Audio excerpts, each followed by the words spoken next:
Hi, this is Jake Gray, and I am recording the week 3 response. I am going to answer the question from Chad Clark.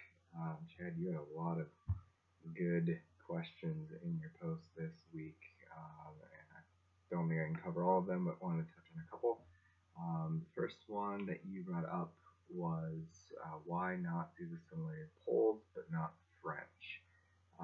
And we're talking about societal security.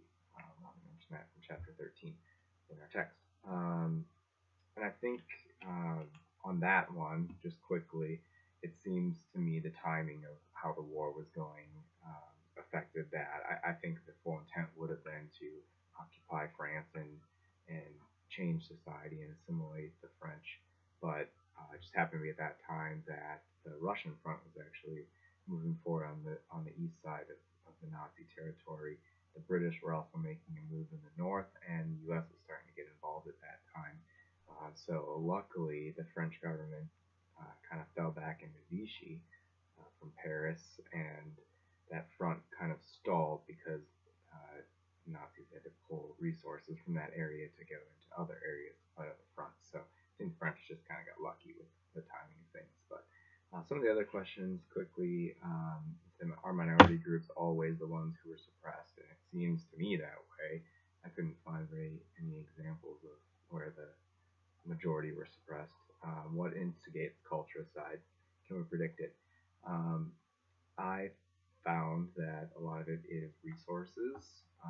Like in Darfur, for example, had a lot to do with the dwindling water supply and vegetation for the various kind of herders and farmers and nomads and whatnot. With a bunch of history, obviously, thrown in there too, colonization and whatnot.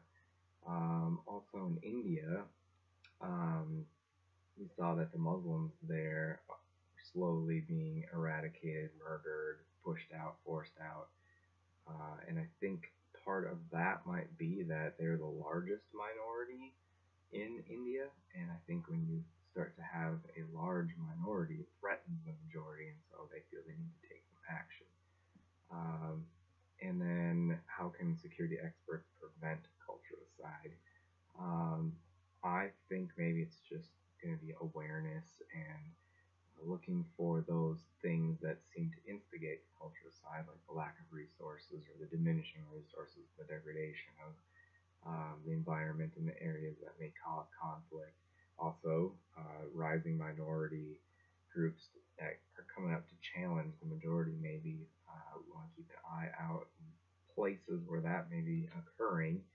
Um, because that's obviously a place, an opportunity where they feel they may be able to get more power than they have, and maybe the majority may feel threatened and feel like they need to take action, and maybe it's just a matter of multilateral organizations stepping in and kind of harboring peace and facilitating talks. So anyway, that's my response.